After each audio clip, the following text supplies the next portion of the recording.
క్షేమంగా ఏరు దాటిన గురు శిష్యులు ఇంతలో ఉన్నట్టుండి ఒక శిష్యుడికి గొప్ప సందేహం కలిగింది. రాత్రిపూట ఆరుబయట ఏటి ఒడ్డున దయ్యాలు షికారు చేస్తుంటాయి అని ఏదో సందర్భంలో గురువుగారు చెప్పిన వైనం ఆ శిష్యుడికి గుర్తుకొచ్చింది.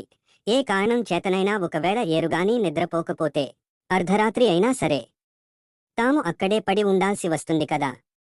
చూడబోతే గురువుగారు అందర్నీ కూర్చోవలసిందిగా చెప్పారు.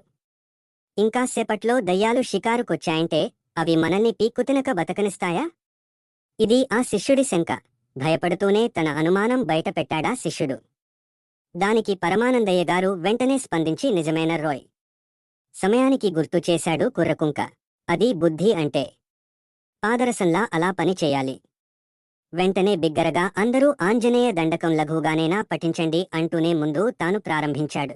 శ్రీ ఆంజనేయం ప్రసన్నాంజనేయం అని పరమానందయ్య అనగానే ప్రభాదివ్యకాయం అని ఒకడు, ప్రకీర్తి ప్రదాయం అని ఇంకో శిష్యుడు, భజే వాయుపుత్రం అని మరో శిష్యుడు, భజేవాలగాత్రం అంటూ చివరివాడు అందుకున్నారు. అలా కాదర్రా.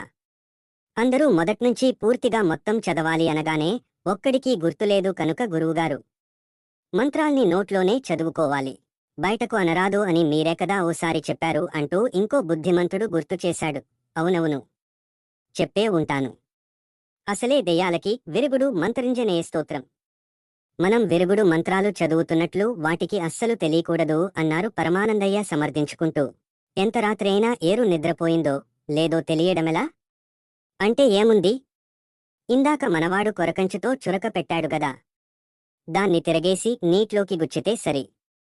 నిప్రోతే అదే పక్కకు ఒత్తిగిల్లుతుంది అని పరిష్కారం సూచించారు పరమానందయ్య గారు. ఇంకా వేచి చూస్తూ కూర్చోడం నా వల్ల కాదు. ఆ పనేదో నేను చేస్తా. ఏరు నిద్రపోయిందో లేదో చూసేస్తా అంటూ ఆంజనేయ దండకం గుర్తున్నంత మేర చదువుకుంటూ ఇందాకటి శిష్యుడే కొరకంచు తిరగేసి పట్టుకుని ధైర్యంగా ఎట్లోకి వెళ్లి గుచ్చాడు. నీటి ప్రవాహ వేగానికి కొరకంచు ఊగిసలాడింది. గుచ్చిన చోట నీళ్లు సుడి తిరిగేసరికి అది ప్రక్కకు ఒత్తిగిలి మరీ నిద్రోయిందని గుర్తించి సంబరంగా ఆ శిష్యుడు అక్కడ్నించే అందర్నీ సామాన్లతో సహా రమ్మని కేకవేశాడు. అందరూ పంచెలు పైకి ఎగగట్టి సామాగ్రి బుర్రలమీద సర్దుకుని ఏట్లో కాలు మోపారు. ముందుగా నెమ్మదిగా పరమానందయ్య, వారికి కాస్త వెనుకగా ధైర్యశాలి శిష్యుడు, ఆ వెనుక ఒకరొకరే మిగతావారు ఏట్లో దిగి అతి జాగ్రత్తగా ఆవలి ఒడ్డుకు చేరుకున్నారు. మహాసముద్రాన్ని దాటినంతగా ఆనందపడ్డారు. Thank you for watching this video. Please like, share and subscribe our channel friends.